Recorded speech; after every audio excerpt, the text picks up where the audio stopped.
This is from Pantilla already in the danger already.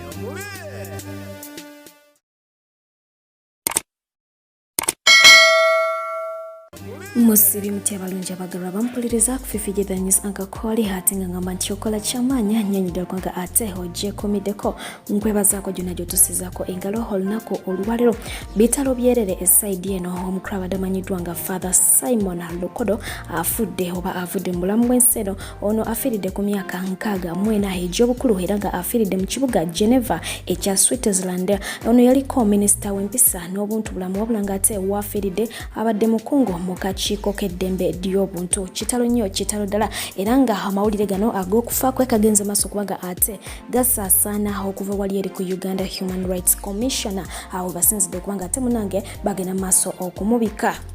Mu bufu bwe bumu omukulu amanyiddwa nga Nsumba Lyaza ng'ono munnabyanjigiriza omukukutivu naye bw'atyo asizza ogw'enkomerero era ng'omukulu ono afiiridde mu ddwaliro ery'Ensambya. Ono yaliko omukulu w'essomero lya Mityana Secondary School era nga mukaddeke kamu yaliko commissioner mu ministry y'ebyenjigiriza. Kitalo nnyo kitalo ddala era nga banja bagenze maaso okutegeeza nga bwe basaaliddwa omukulu ono bawumule mirembe bonna abagenzi. So nga ate esaidi eno mu kiro ekyakeseza olunaku olwalero abajasi ba UPDF babiri bafiiridde mu kabenje era nga kigambibwa nti akabenje kano kaguddewo awo mu junction ku luguudo oluva Malaba okudda Jinja. Mu bafudde kuliko yabadde amanyiddwa nga Amina Young Collins wamu ne Tumwine Johnson era nga kigambibwa nti bano babadde bakolera mu URA giyite Uganda Revenue Authority awo ewa Malaba yesa wabula nga ate ekyaviiriddeko akabenje kano tekinaba kubanga kikola kitegeerekeka wabula nga bulijjo enkola webeera yo poliisi etegeezezza nti yakukola okunoonyereza ku nsonga eyo. So nga ate okudda esaidi eno yasa kinajjukira nti twagenze maaso okufuna amawulire agategeeza nti omukulu yabadde gavana wa banka enkulu mu Uganda Emmanuel Tumusime Mutebire we yafiiridde nga atalina maka mu kibuga Kampala n'emiriraano era nga wenjogeera bino Parliament egenze maaso kubanga ate eyise ekiteeso mwesabira gavumenti okuzimbira oba okugulira ku bibiri ekoleko kimu either bazimbe oba bagule ennyumba bagende maaso kubanga ate bajiwa abamaka wag'omukulu ono basobole okubanga munange babaako n'amaka mu kibuga ekyo nno kiviiriddeko bangi okubanga ate munange bagenda maaso okuvuuvuuma ku nsonga eyo. Esaidi eno bo ab'ekibiina kya National Unity Platform bagenze maaso okubanga ate munange barecevinga munaabwe amanyiddwa nga Samuel Masereka ngono ye NUP Kasese Registrar era nga gye buvuddeko awo baali bagenda maaso okumulanga nga we yali awambiddwa obanga we yali abuzeewo wabula nga kitutte ennaku 21 ono okuddamu okubanga ate alabikako weewaawo ng'embeera mwalabikidde munange tewomya tooke bangi bagenze maaso okubanga ate bamuteeka ku mikutu gyabwe migatta bantu era nga n'omukulu amanyiddwa nga Kyagulanyi Ssentamu y'omu ku abo bagenze maaso okubanga ate bemulugunya ku ndabika y'omukulu ono ono atotodde n'ategeeza nti we yawambibwa tebamutwala yekka yagenda n'abantu abawerako ddala bangi ab'enjawulo era nga agamba nti babatwala eyo ku CMA ya Chambers ezisangibwa embuya wabula nga ate babajjawo ne babazza eyo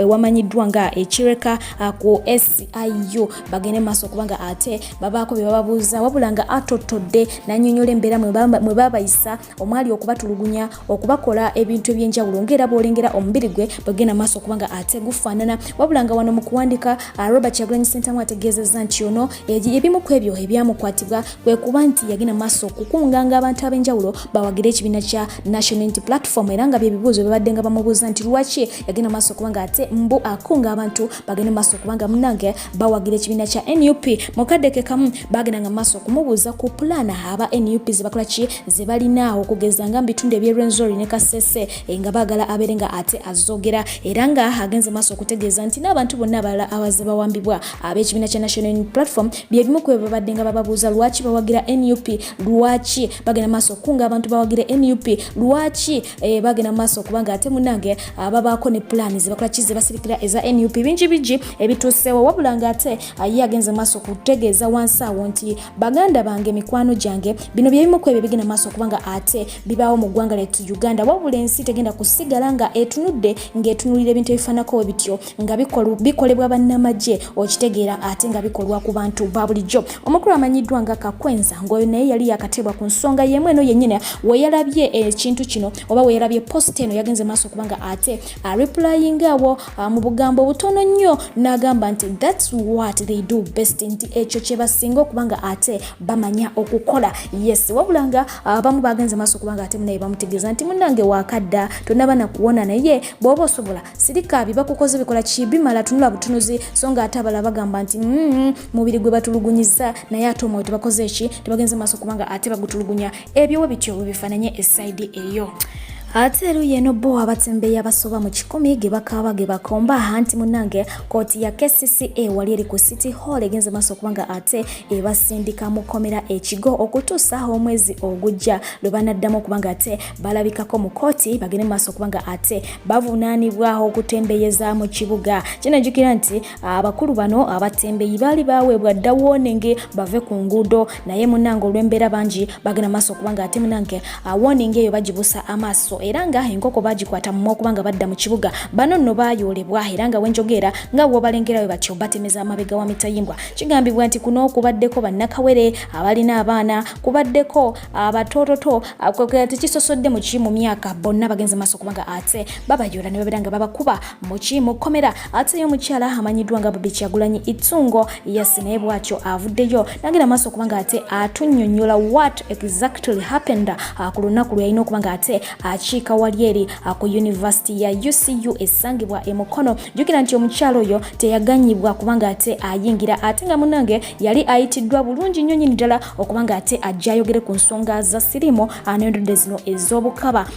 Agenze maaso okubanga ate ategeeza nti abateekateeka emikolo gino bagenda maaso okubanga ate munnange bafuna obubaka okuva eri bassaponsa abaali batadde mu kintu kino ssente, era nga babategeeza nti singa omukyalo oyo agenda maaso okubanga ayogera oba atutuulamu temujja kubanga ate munnange mukikola ki mukinyumirwa, awo wenyini wetujja okubanga tukola ki tubeesonyiwa. Era ng'omukyalo ono agenze maaso okututegeeza nti abateesiteesi bennyini abaali bamuyise mu kintu kino bagenda maaso okubanga ate bamusalako ne bamutegeeza oba ne bamunyonyola ensonga. Weewaawo wansi awo yagenze maaso okubanga munnange ateekawo obubaka, wabulanga buno oba obusomye bugenda eri abo abagenda maaso okubanga beetaba mu kikolwa kino eky'okumulemesa okwogera ku mukolo guno. Ayawandiise n'agamba nti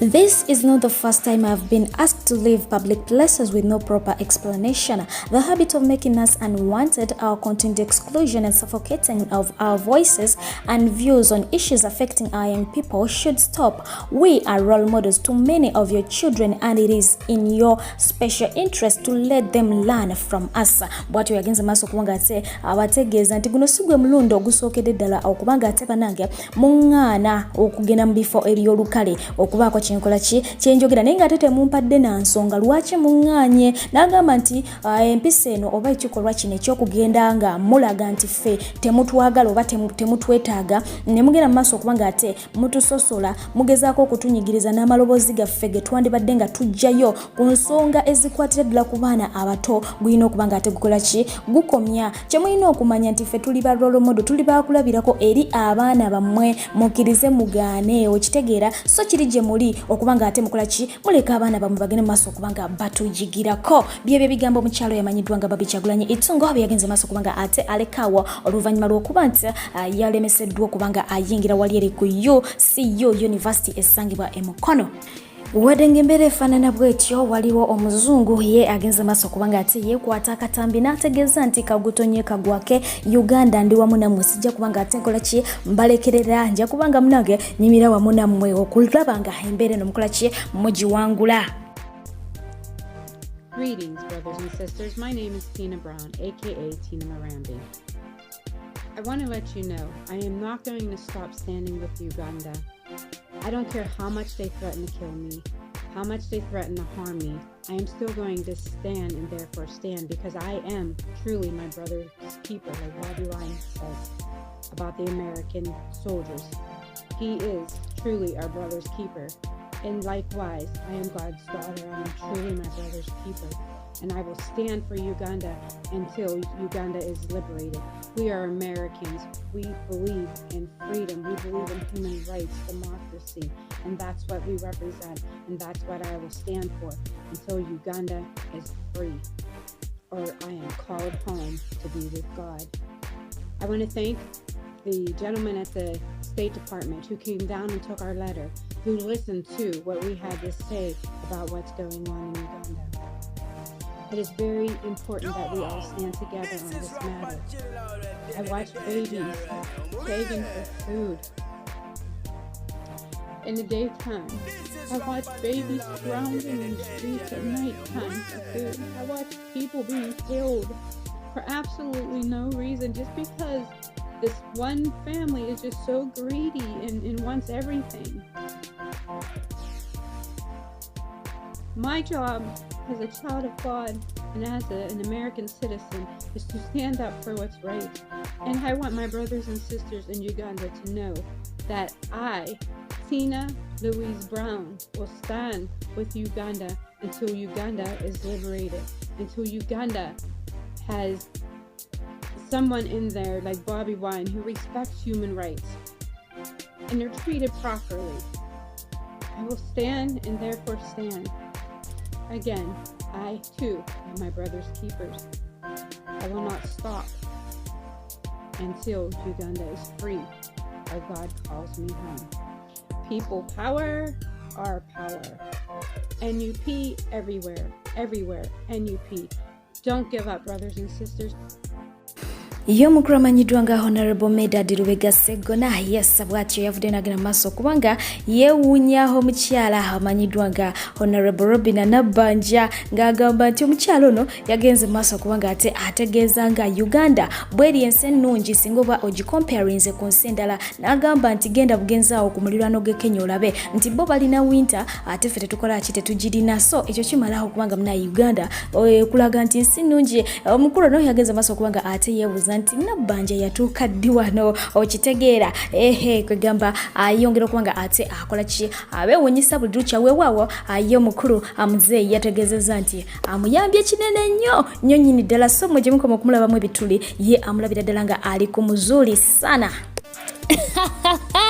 Banna Uganda abali mu ggwanga eri America akambanjulire DJ Farouk omusabatuzi w'enguliko anti ono asabatula n'ebyenda ne bikwetokota yakuba enguliko kiggala n'awulira omuzibe n'alaba n'omulema n'atambula akuba ku mikolo egy'enjawulo omuli egy'amazaalibwa baby shower house party graduation n'emirala kamaala ate nga nawe atesetese ebivulu yakyasinziza ebyuma ebiri ku mulembe osobola omusanga mu kibuga California era nga n'ebibuga ebirala atuukayo musange ku namba y'essimu plus M7 7 5 2 4 4 2 7 3 plus M7 7 2 5 2 4 2 7 3 ye DJ Farouk ku Bay and Samu tokkiriza bagenyi bokwebowa. Yes, bamuyise omukulu amanyiddwa nga DJ Farouk nakugamba nti oyo kabaka munguliko yes gwe ali mu United States of America mwanange tojja kubanga ate wejjusa mwekwate you will thank me later okuda ku mukyala amanyiddwa nga Azawe yes ono yagenze maaso kubanga ate basho wali eri eggulu oluvannyuma lwa lockdown abana batandise okubanga ate munange babasansa bagachi bayita enguliko era nga munange yajjuza ekintu kyakutte eddanga bokola ki bokirengera jjukira nti omukyala ono bagenda maaso okubanga ate bategeeza nti ye best female artist of the year so omwaka tegumubeeredde mubi ogwo guweddera ne guno gwe tutandise sofa gumutandikidde bulungi ate okuddako waneno mu ggwanga erya Jamaica yes okuli omukulu amanyiddwa nga Chakademasa ono nga ali wamu ne munne amanyiddwa nga Pliers era ngeno ye best duo egenze maaso kubanga ate ekwasaganya enguliko mu Jamaica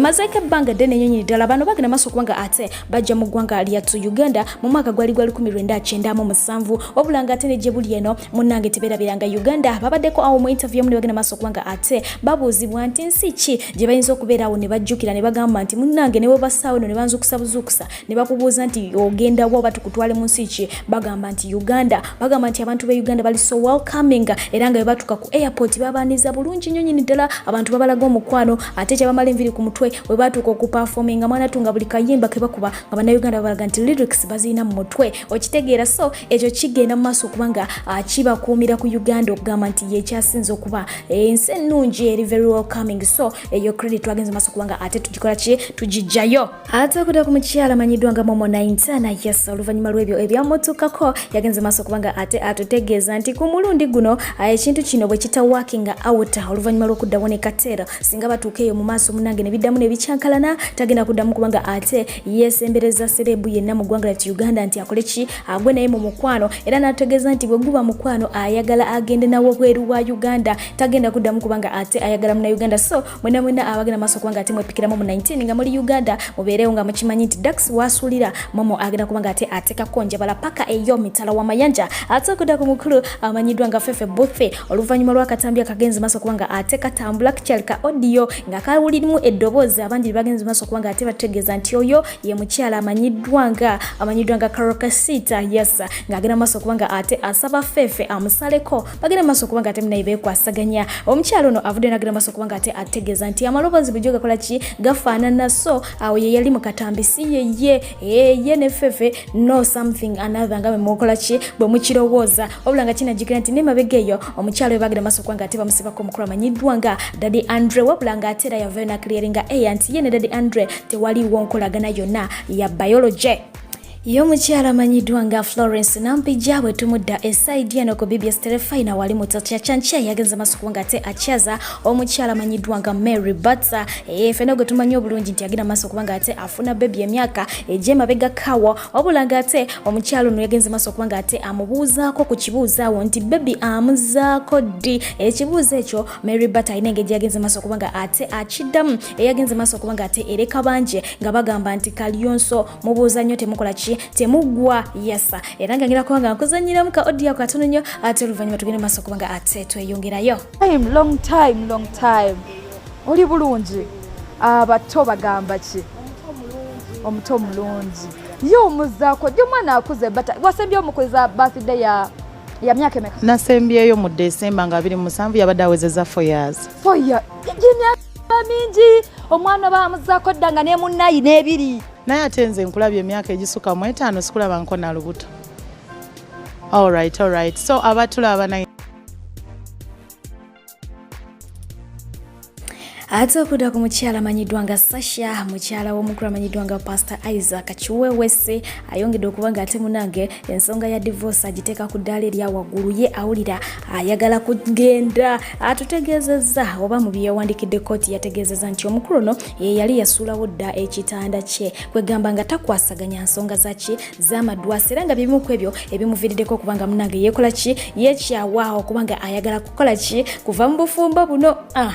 So lunaku lwaleero mu baazaalibwa tulinawo mukyala amanyidwa nga Namakula Catherine Yassa ono ng'agenda mu maaso kubanga ate yeebaza omutonzi olw'ekirabo eky'obulamu munange amusiima nnyo amusiimira ddala happy birthday baby girl nze sijjako wakujjukiza nakutegeeza nti tuyina channel ey'okubiri emanyiddwa nga PJ Kipenzi era nga munange tubeera mu nsonga za kwogera ku ki ku muhabbatina ogwa maama n'omwana ogwa taata n'omwana ogwa friends oba ne guno gwennyini ogw'omwami n'omukyala buli kimu kasa kibanga kyetoolera ku mukwano mbufunze twagala kubanga ate spreading a love so si bukyayi tweyungeko awo kalink kali wansi kono mbukonyo bere nga ate ogenda wali ku kipenzi munange tubeere nga tunyumirwanga n'okwiga bwe tuyiga era kubanga ate mbakomye wano olunaku olwalero mu ddakiika eno yennyini mbere nga nsaba mungu oyo atakumira mpera bankumire mubeere bulungi mbagala nnyo mweraba.